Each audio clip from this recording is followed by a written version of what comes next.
Hey guys and gals, Jim here, and this is a quick update. I got my weathering and all that done on my Millennium Falcon, and as you can see, it toned down the brightness of the paint quite a bit, blended in the decals, toned down the brightness on those and everything, kind of blended everything together and all that.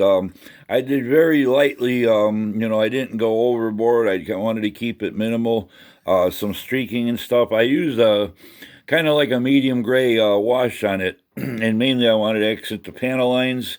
As you can see, it picked up real nice and everything. You can tell there is a little bit of streaking going on and stuff like that. I didn't want to overdo it because, like I said, this is a small model. So, anyway, I got the screens on the exhausts and everything. And I know it's going to be hard to tell here. Maybe if I turn it a certain way, I took and I dry brushed the top of the inside of them. There's like fan blades type of deals going on. So what I did, I dry brushed them with a metallic gray. You can kind of see them popping a little bit there in the top right one and stuff like that. I wanted I wanted people to be able to see, in person you can see a lot better. It looks like you're looking through a window screen almost. But anyway, I got those on there. There's actually two pieces. There's the main, the grill, and then there's a little ring that goes around the outer edge of it. On top of that, kind of like a retainer type ring. You can almost pick it up in that top right one again, like I said. And there's you can kind of see through it what's going on underneath it and stuff. So anyway, I got those all done. I got my battle damage over there. I got some battle damage little marks up front. I did some more battle damage up there. Um, the the little soot marks and stuff like that, grime and all that. I didn't, like I said, I didn't want to go overboard and stuff. I kind of kept that back area by the exhaust. I didn't want to go real heavy on that, just enough where you could see some exhaust soot and all that stuff. I got the bottom side is done. Pretty much just the same there. You can see all the panel lines popping and everything. And like I said, I think it was a pewter gray and all that. I didn't want to use black because it would have darkened things up quite a bit. But here you could see some more of the streaking and everything. And pretty much all I did, I brushed the wash. I kind of mixed probably a little bit more 50% than 50% water. I would say maybe like a 60-40 between water and the paint. All it was is apple barrel, the 50 cents a bottle craft paint from Walmart. That's what I use for my washes. I'm old school. I've been using that for decades and stuff. I don't need panel liner or nothing like that fancy stuff.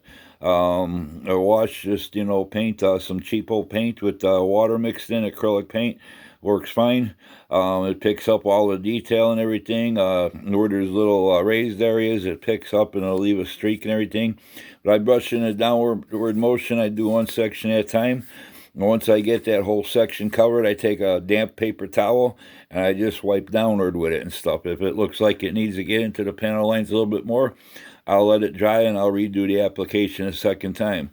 Once it's all done, I dull coat it, and boom, she's all set to go. So there's battle damage back there, and this is all picked up off of the box art. The box art with this kit, they show a lot of different views of the actual built model, weathered and stuff, and even on the box art, the streaking and all that wasn't really that heavy.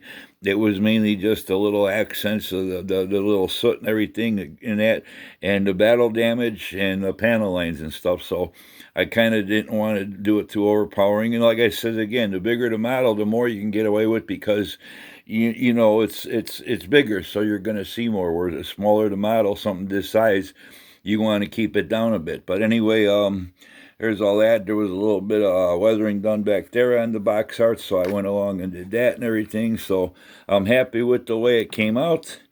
And also, next step I got to go is going to be to pop her back open, do my two gunner bays, get all my wiring LEDs hooked up for the gunner bays, and then close her back up and everything. So that's going to be it. I'm probably going to forego clear windows on there.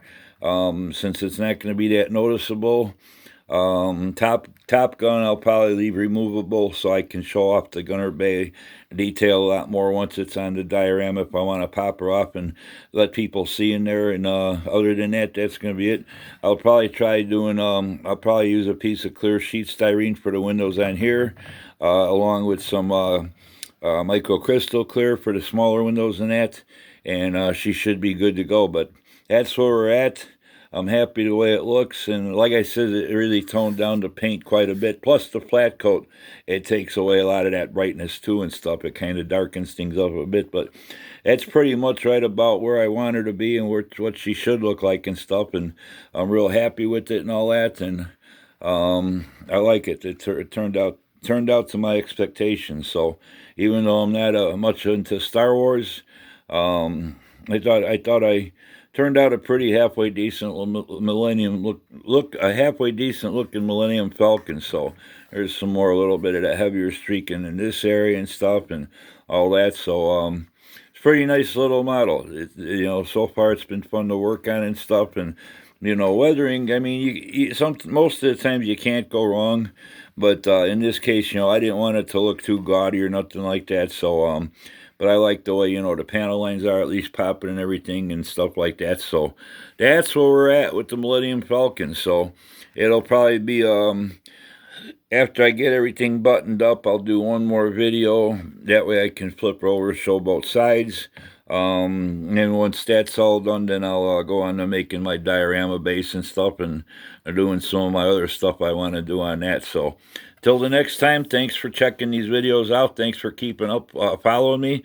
Thanks for subscribing. Thanks to all my new subscribers. Thanks for hitting the like button. Thanks for the comments you guys been leaving.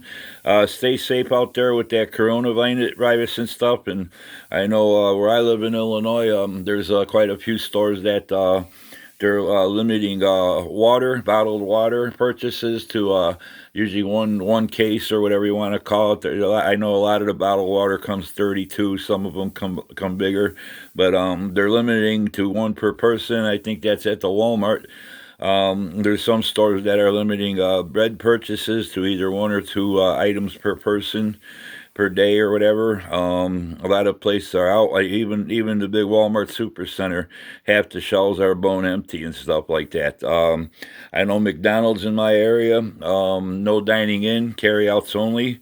I think you can go in and order, but they give you a ticket and they bring it out to your car. There's no waiting inside of the building or anything.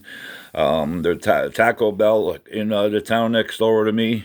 I was gonna stop there the other day for breakfast and get a couple of them their breakfast burritos, and they had on their drive-up speaker deal where you pull up to place your order. They're not open for breakfast. They weren't open till 10 in the morning to start serving lunch, so they cut back on their hours. I guess to get the employees, not as many hours outdoors mixed with people and stuff like that.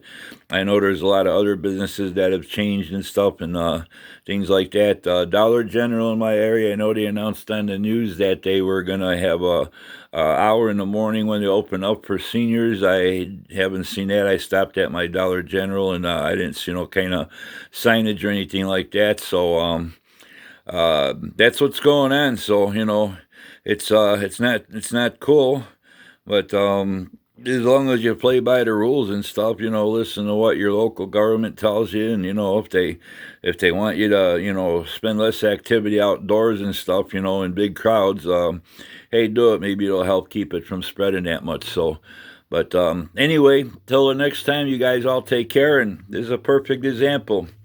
Stay at home, build yourself a model, or if you do any kind of crafts, crafting is fun no matter what you do. I like other stuff besides model building. I used to do wood crafts and stuff, so if you got some kind of hobby, this is the perfect times to do it and stuff when they got some strict regulations, because I know different parts of the country, there's some areas that are a lot stricter than we are here in Illinois. So till the next time, you guys take care, have a good one, and we'll talk to you soon. Bye.